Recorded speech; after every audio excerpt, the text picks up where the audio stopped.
Olá! Boas-vindas ao The Foundry by Ford College. Hoje, a gente dá mais um passo importante na nossa investigação sobre a análise abrangente da execução do C-Level, bem no coração da trilha de conceitos avançados de Solana. Retomando rapidinho a etapa anterior, o foco lá estava em desenhar o escopo das integrações, criar perguntas, levantar hipóteses e estabelecer aquele panorama geral. Mas agora, o objetivo é outro. A gente precisa sair dessa fase abstrata e colocar a mão na massa com a coleta de dados concretos. E o grande detalhe aqui é usar uma abordagem de engenharia de verdade. É hora de deixar qualquer tipo de improviso de lado e adotar um método altamente estruturado. Afinal, é só assim que a gente consegue garantir uma análise que seja totalmente reprodutível e sem nenhuma margem para ambiguidades. O roteiro de hoje segue uma especificação bem rigorosa e determinística. Nós vamos passar por 1. Introdução à coleta de evidências. 2. As categorias de artefatos. 3. O incrível modelo da planta baixa. 4. Uma análise de cenário real. 5. O checklist prático de validação. E fechando o material, os próximos passos. É literalmente um manual passo a passo para transformar um mar de dados brutos em um relatório técnico impecável. Entrando na parte 1, Introdução à coleta de evidências. Essa é, sem dúvida, a fundação do nosso projeto arquitetônico de dados. Afinal de contas, a base precisa estar perfeitamente consolidada antes da gente sequer pensar em construir os artefatos finais da análise. Essa imagem ilustra brilhantemente a ponte que a gente precisa cruzar hoje. Dá uma olhada. Do lado esquerdo temos a análise de escopo. É ali que vivem as perguntas estratégicas e aquelas hipóteses abstratas sobre o que de fato está acontecendo na rede Web3. Agora, do lado direito, temos o nosso verdadeiro destino, um inventário estruturado e sistemático.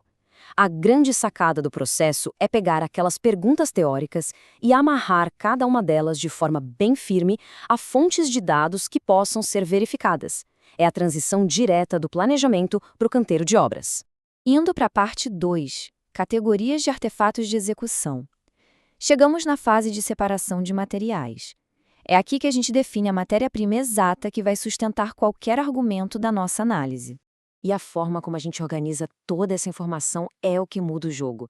De fato, é super comum ver equipes de análise acumulando logs aleatórios, métricas soltas e arquivos de erro aos montes. Parecem verdadeiros acumuladores digitais, guardando gigabytes de dados só por precaução. Mas uma engenharia de dados profissional exige caixas bem específicas. A gente precisa de artefatos de transação, como metadados e status. Precisamos de artefatos a nível de programa, como binários e snapshots on-chain. Precisamos dos traços de execução, que são aquelas mensagens reais de log. E, por fim, os dados de ambiente, tipo os registros do validador. Cada pedacinho de evidência tem a sua prateleira correta.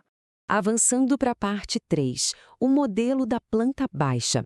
Agora que os materiais já estão devidamente separados, vamos introduzir um modelo mental que é uma verdadeira virada de chave para estruturar esses dados técnicos. Vale a pena entender a fundo esse conceito da planta baixa. É uma analogia de engenharia civil que funciona perfeitamente para aterrissar as abstrações complexas da Web3.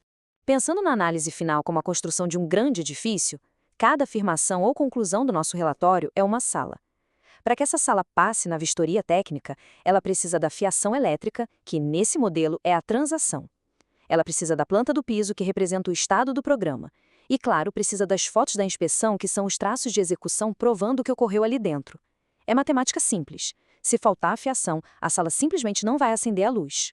E exatamente como em uma obra bem administrada, existe um fluxo de trabalho super reprodutível em 5 passos para garantir a qualidade de cada sala. Primeiro, a gente mapeia a afirmação. Segundo, coleta a procedência e os artefatos. Terceiro, executa um checklist rigoroso de validação. Quarto, classifica a evidência como completa, parcial ou inválida. E apenas no 5º passo é que a gente senta para escrever a interpretação.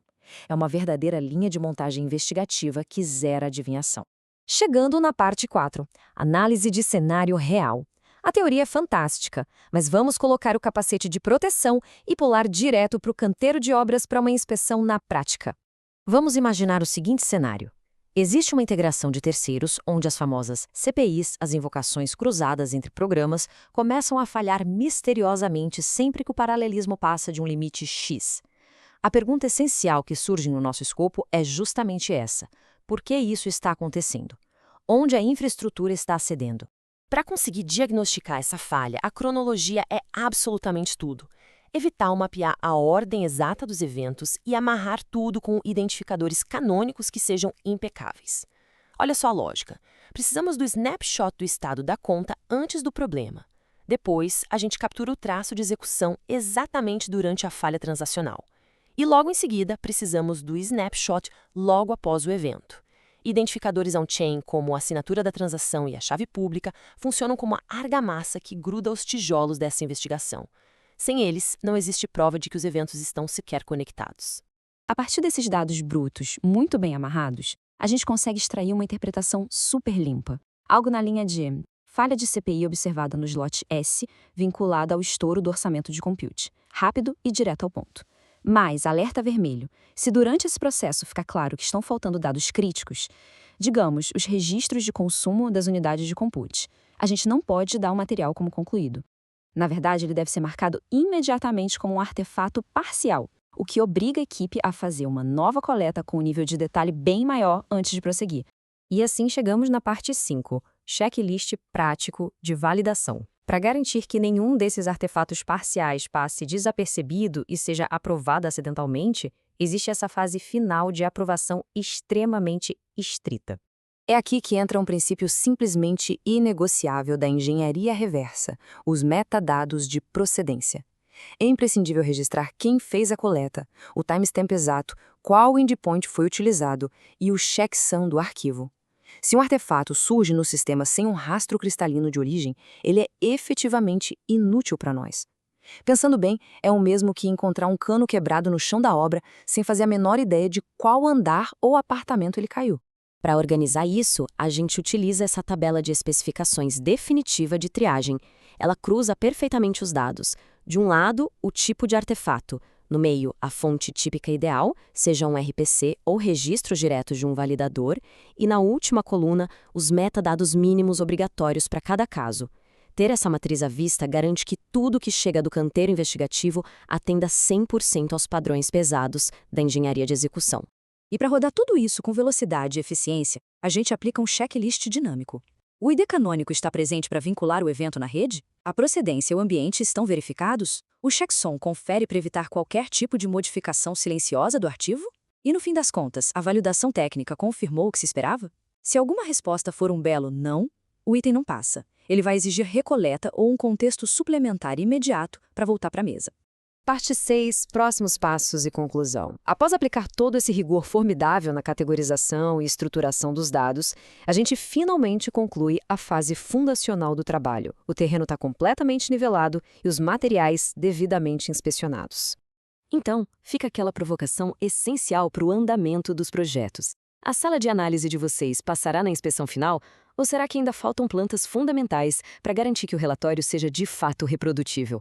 A verdade é que a solidez de qualquer investigação no ecossistema Web3 depende inteiramente dessa disciplina tática. Bom, o caminho agora está aberto para iniciar os rascunhos dos relatórios finais de execução.